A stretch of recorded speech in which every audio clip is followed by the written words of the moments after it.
You asked for it.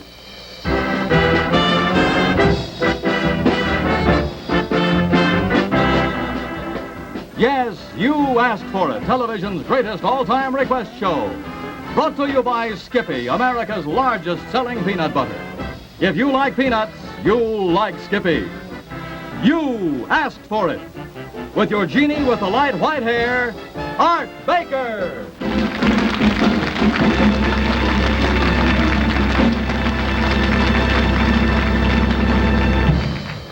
Thank you very much, and good evening, my friends. Welcome to You Asked For It. This is the show, you write in to see the things that you might possibly never see again on any other television show. The odd, the unusual, the impossible you've asked for also. The daring. Did I say unusual?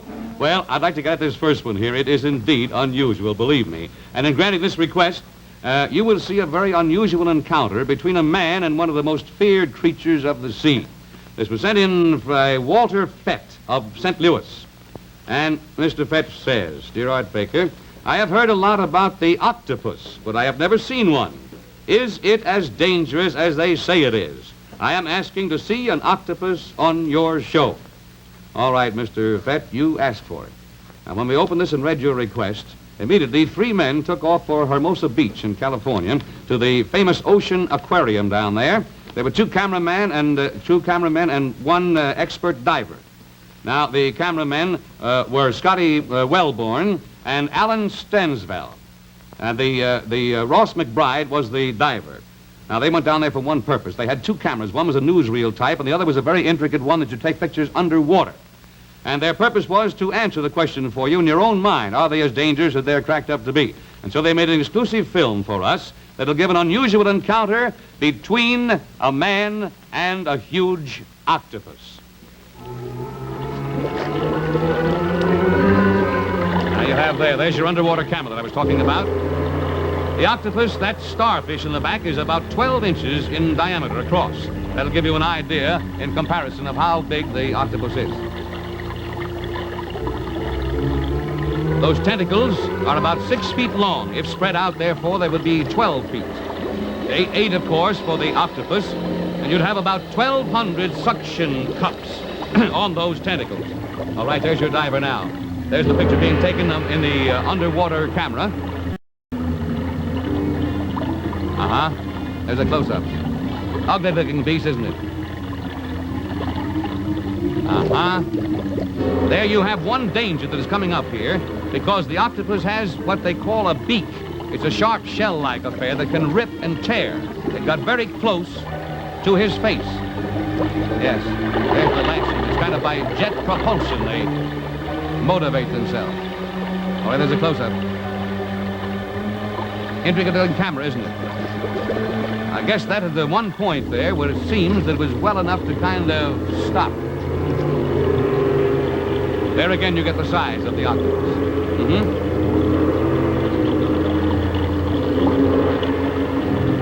Settling down. If that were on the bottom of the ocean, he, of course, would find himself among the rocks, and you'd be very difficult to detect anyway. And there you have it. And the answer to that request, Mr. Fett, is an unusual one and a very odd one, too, and I'm glad that you sent it in. Because there you have the most unusual thing. I don't know what your mind says to you about how dangerous they are, but I'm no mind reader, but I can tell you this. The farther away they stay from me, the happier I will be, whether it be land or sea. I want to give our thanks very much to Alan Stensville and Scotty Wellborn of the Wellborn Productions, and Ross McBride, our diver. And also to you, Mr. Fett, because you asked for it.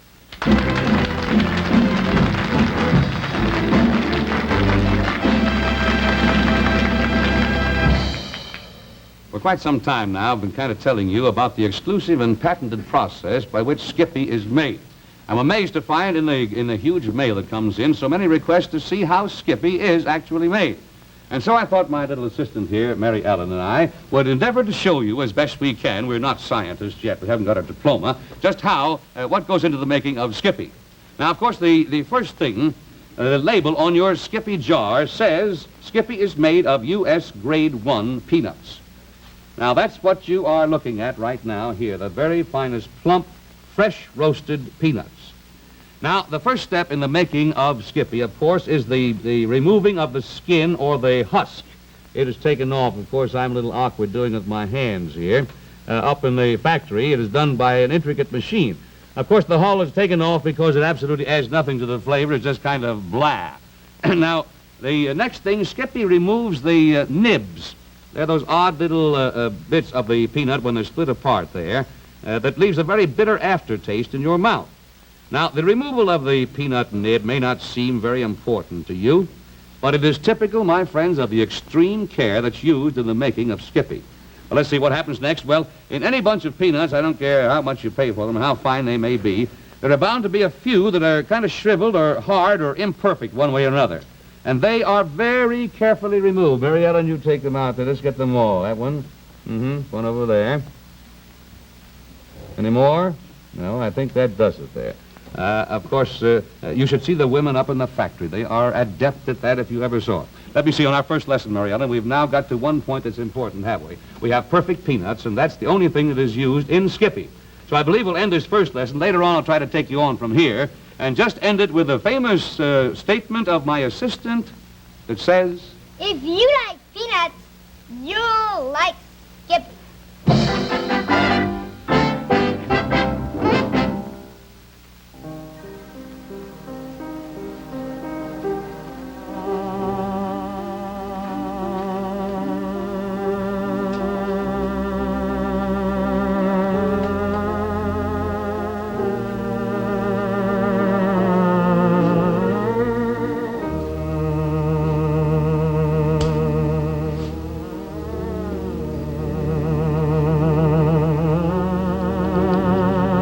those hands are playing the strangest musical instrument in the world. The only instrument that is not touched by hands. This is an answer to a request here. This comes from Joan Westbrook, Atlanta, Georgia. Dear Art Baker, I have heard of a musical instrument that can be played without touching it. If this is so, I would like to see and hear it. Joanne Westbrook. All right, Miss Westbrook, you asked for it. And there it is, the theremin, T-H-E-R-A-M-I-N. A very strange instrument that is played without anyone touching it at all. And the artist who is playing the theremin is one of the few theremin soloists in the entire world. The very charming and lovely Willa Mary.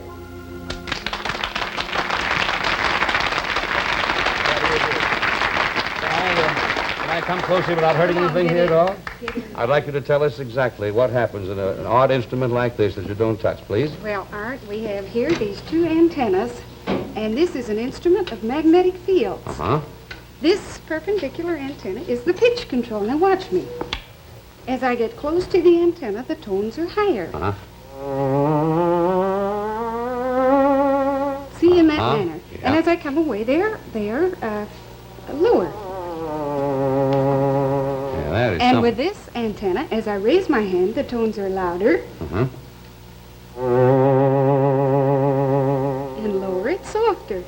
See, it has no strings or reeds or keyboard of any kind. But it's got a kind of a magnetic brain, and it's a voice almost human, That's magnificent right. tone. They don't believe me. They say I have recordings in there, but really I haven't. I'll bet you haven't. Now, could any hands beside yours play this thing, Willa Mary?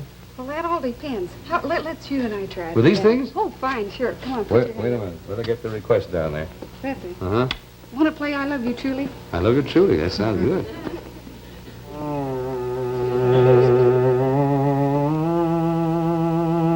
Ooh, feels good.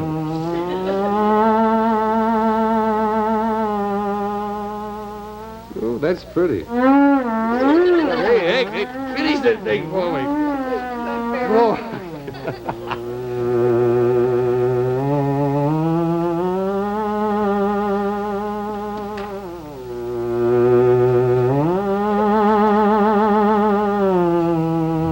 Hey, how about that?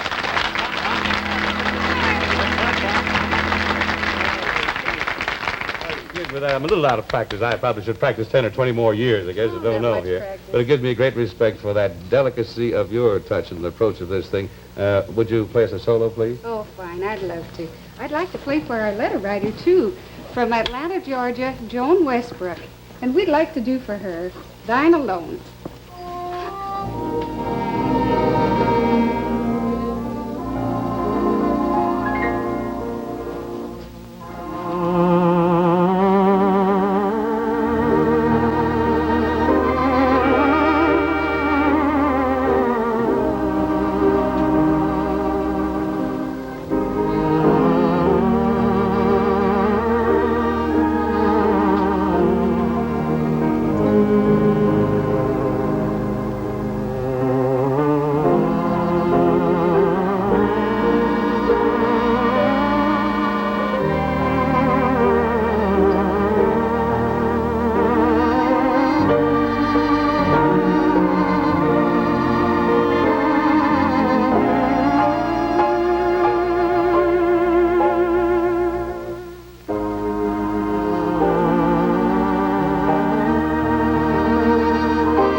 Friends, you just saw death on a movie lot because you asked for it. Yes, a man was killed, the way they kill them in the movies. And in order to show you how it was done, we'll look at this request. This is what started it here. This is from Harry Brandt from Houston, Texas. Mr. Brandt said, Mr. Baker, I like cowboy and Indian pictures, those real shoot-em-ups, as much as my grandchildren do. So, I would like to see how they shoot a man in the back and some of them other tricks. Sincerely, Henry Brandt. All right, Mr. Brandt, you asked for it. And we are very fortunate in being able to grant your request here. In order to do so, we'll go back to what would be a typical movie scene here. And I have the privilege of having with me tonight one of the top special effects men of Hollywood, who had a great deal to do with contributing special effects for Cyrano de Bergerac. This is Mr. Willis Cook. I don't know. I'm very glad to be with you. Rather dastardly trick shooting him in the back there. Yeah, I saw it very bad, well. yeah. Don't tell me you're another William Tell with deadly accuracy, are you? No. How is your accuracy gauged there, please? I think before we do that, though, we should think of our fallen comrade. Can you make it? Certainly. I'm glad to see you. And ladies and gentlemen, another top special effects man who has contributed to many major pictures, and this is Maurice Ayers. I'm glad indeed to have you here. You're sure you're all right? Huh? You're fine. Positive now? Yes. All right. Indeed. Now, tell me, how was that done, please, the accuracy part? Well, I can't miss, Art. It's not like William Tell. We don't guess. We just can't miss. The wire's fastened in his back, and it runs back to this wide gun, which is a glorified slingshot, and the arrow travels down the wire, so it has to go to its spot. I mean, it's threaded on there? That's right. And from here, you got it back to your plate. It has to go on the... Right on this wire. There's the accuracy, but now how does it keep from hurting him is what I want to know. Well, underneath his jacket here, we have a balsa pad that has a metal plate on it. Uh-huh. And it can go any place on the body. That's soft wood, huh? That's right. And you got a big metal... You sure it didn't hurt you? Oh, not a bit. Not a bit. Oh, great.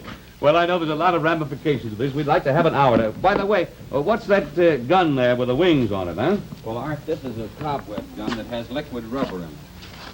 And that's what made this web this afternoon on here. Is that and so? it sprinkled a powder on it. What is the stuff? This is liquid rubber. It comes out of this gun. It's spun out of the crack the your side pin. of it. That's right. Uh-huh. It will operate like this. What do you know? You have to put powder on it so that you can see it stand out for the camera. It's just like a Fuller's earth, spider talcum web powder, there. Isn't something that like something? that. Now, anywhere from shooting a man in the back then to a spider web. That's, well, what else would you say now was particular? Wait a minute. What was that? Who shot at me? Who threw the knife? What is this? Only a gag. A gag, a Only gimmick. a What gag. in the world is this behind here? Here's all you do. The knife came from the back of the door. Didn't come from out there. Not at all. No. Perfectly safe. Came from the back of the door to the That's front. right, Who instead of the shot the things, though, is what I want to know. Well, Mr. Baker, those are small charges of powder behind these little blocks here, you see? And they blow a hole in the front of the door, just about the size of a bullet hole. Blow a hole in the door. Uh-huh. Excuse See me. how that splintered out there? I hope to tell you. You could control that any place you wanted a bullet hole, you could put one of those gimmicks, huh? Surely, surely. Now, suppose I were a director, and I said, now, I want this to look very dangerous. I want the bullet to skim right past his nose there, up in this head area there. Could you do that? Oh, I Yes, can do I that gotta without see. any trouble. I just get ready here like this, and here we go. Brother! That's too close for comfort, even though I know how you did that. Not thing. a scratch. That really is something, Mr. Ed, believe me. There you go from that to shooting and with knives that are from the back of the door instead of the front. What else now you think we should know about in the brief time we have here? Well, Art, here's a breakaway window. You mean behind the cobwebs, this is a phony, Right, too? That's right. That's the kind what? That the Well, it has rosin glass in it. It has balsa wood. a soft stuff, huh? Balsa wood. That's right. And that's the kind that the stunt man breaks through when he's cornered or something, Yeah, He gets away? caught in a room, jumps through. See, you know, a stunt man sounds exciting. I always thought I'd like to be one. Well, here's your chance. You mean here's my chance now? Yeah, that's right. Why don't you I'm try gonna. it? I bust through the thing. Why not? Why You not think I try could do it? Why, sure. Try. Should I go in this way or no? I'll come around behind. Think you can do it? Why, sure. Well, I'm cornered in here. I'm cornered. Are you ready out there? Yeah, Huh? come on. Well, here I come.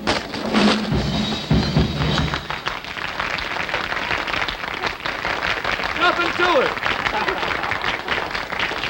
Oh, yes, there's nothing to it. If you have special effects men behind the job who know their work as well as these two gentlemen here, believe me. I appreciate very much, Mr. Ayers, you're coming to, and this request was granted. I know they get a kick out of that. Thank you very much, Willis Cook. That was really something. And also, thanks to letter writer Henry Brand from Houston, Texas, because you asked for it.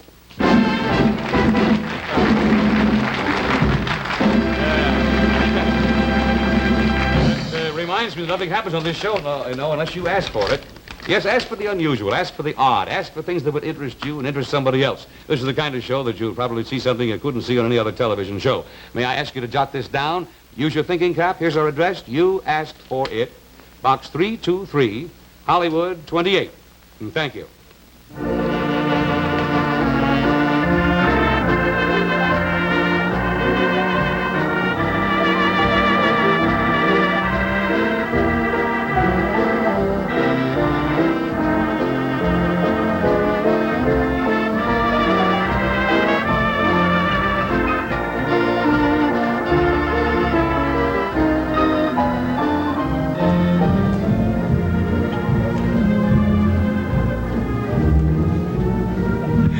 Well, how do you like my family? I mean the family portrait here. Probably one of the biggest family portraits ever taken any place, especially on television. They're not my family, but they are relatives of someone.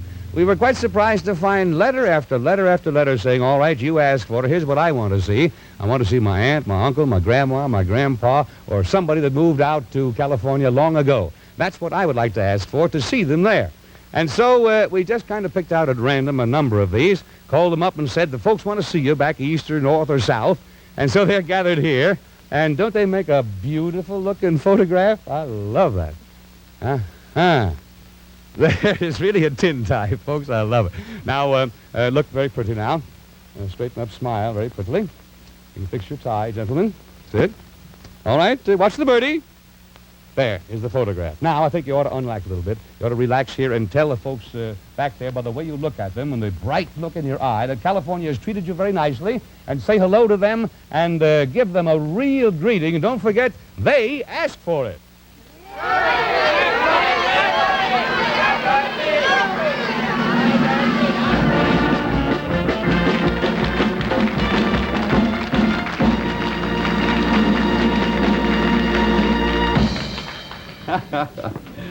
Yes, so that really was an old-fashioned tintype, was brought up to modern day, wasn't it, then? Yeah, I've been, a little earlier here, tried to show you something about how Skippy was made, because it is a fascinating thing. And there's only one peanut butter made like this in the entire world. I showed you how Skippy removes the husk or the skin. There's some of them in there. And as well as the peanut nibs, they're all taken out because they leave a bitter aftertaste. And also the imperfect nuts. There's a bunch of them there. Now let's see what happens next to these perfect peanuts that go into the making of Skippy. We got that far last time. Now the next step is to extract this peanut oil from the peanut meats. At this point, some very unusual things happen. The free fatty acids, that they call them stale makers, they're removed from the peanut oil. Now, only Skippy does this. It's a very intricate process, has specialized and developed machinery up there in the factory. So the Skippy will not become stale or rancid and will be easy to digest. Now, the refined peanut oil is then hydrogenized. That's a $10 word I learned up at the factory there. It means that the oil is actually converted into a solid form. Now, this exclusive process is done so that there'll be no oil separation in Skippy. And it's also responsible for that smooth, creamery butter texture that you find only in Skippy. Now, this hydrogenated peanut oil is then mixed back in with the peanut meats, which have been ground, of course. And here is the finished product. The one peanut butter that tastes exactly like plump, selected, fresh, roasted peanuts. No other peanut butter tastes like Skippy, of course, because, well, no other peanut butter is made like Skippy. And I'd love you to try Skippy because I'll just make it simple. If you like peanuts, you'll like Skippy.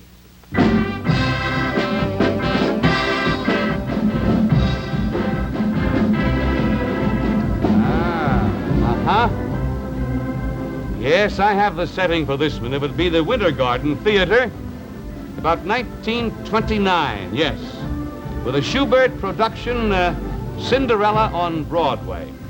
That's the setting for this next request here, and it's most interesting. This comes from Elsa Anderson of Minneapolis. Oh, I see now, Minneapolis. It says, Dear Art Baker, my favorite comedian, and one of the favorites of many people, I'm sure, is that ever-lovable Swede, El Brendel. I have seen El Brendel in many motion pictures, but I have never seen him in person on television. Thanks, Elsa Anderson. All right, Miss Anderson, you asked for it, and we are very fortunate to be able to give you your request. Because we have with us that lovable comedian, El Brendel. But not only that, we go back about 21 years, and we have the famous team that was then on Broadway. This is Brendel and Bert, Mr. and Mrs. Brendel, known as the El Brendels. Now, 21 years ago, it happens that the great producer there, motion picture producer, Raoul Walsh, found El Brendel, brought him out here to Hollywood, and since that time, there's been no time for the old-fashioned things that we call them that were done 21 years ago. But right now, we're going to recreate some of the highlights of the famous vaudeville act that was making them laugh 21 years ago. We have Brendel and Bert.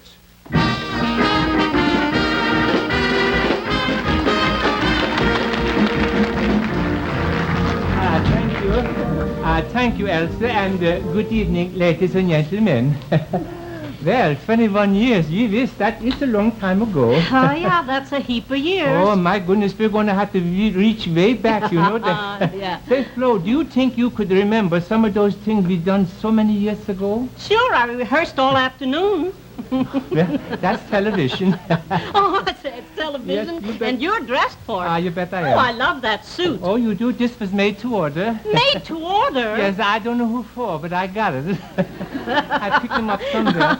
Oh, but what's become of the cute little bow tie you used to wear? Oh, you mean the one I hooked in here? Yeah. Oh, I lose him, but I got one I could never lose again. Have There you got was. one, bet you I old have. Swede? Let me see it. No, I have one come For out. heaven's You sake, can get. what's the matter with it wait. anyway? Well, My I just want to goodness, see you're it, that's pulling all. off my pants. Don't do it to me. Oh, no.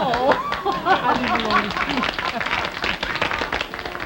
You find that. Say, look, Flo, come here. Do you remember that song that you used to sing about the cowboy? You remember him? No. Oh, you know, the cowboy who wanted to kick in the pants. What was kick in that the one? pants? Oh, it's an old one. Oh, now I remember. What? Give me a boot in my saddle. Do you know Oh, that I'd one? love to. That's him. There he is. Take me back to my boots and saddle.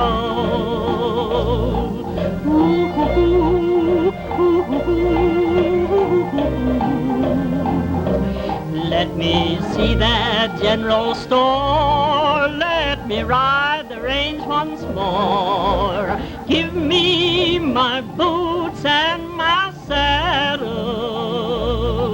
Oh, let me ramble along the prairie.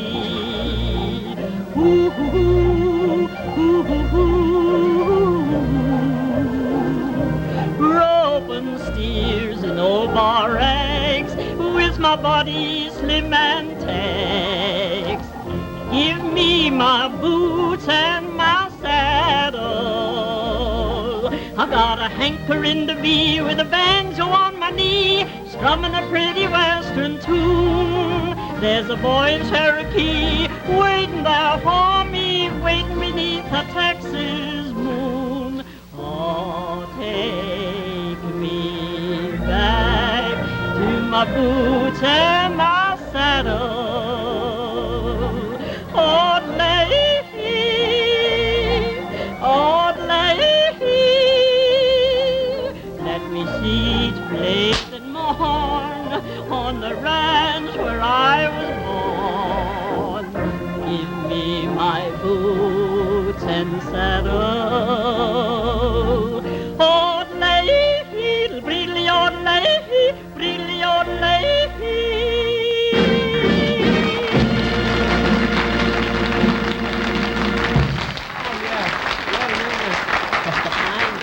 Yes, you know that's a good old song, Flo. Yes, sir, they're bringing Yes, back it is. all the old things. Yes? Do you remember this, Al? What's that? Da-da-da-da, Hey, da-da-da-da. wait a minute. What is that? That's Charleston. Well, you stand back. I'll show you Minneapolis.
By golly, that was great. The El Brendells, Brendel and Bert.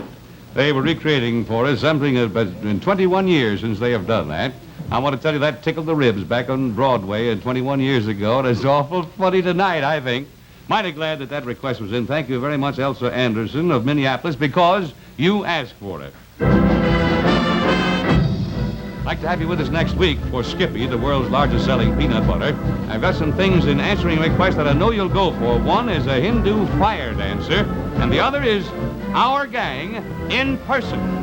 And send us something that you want to see. Our box number is 323, Hollywood 28, California. That's you asked for it. All right, it's time now, on behalf of our sponsor, to say good night.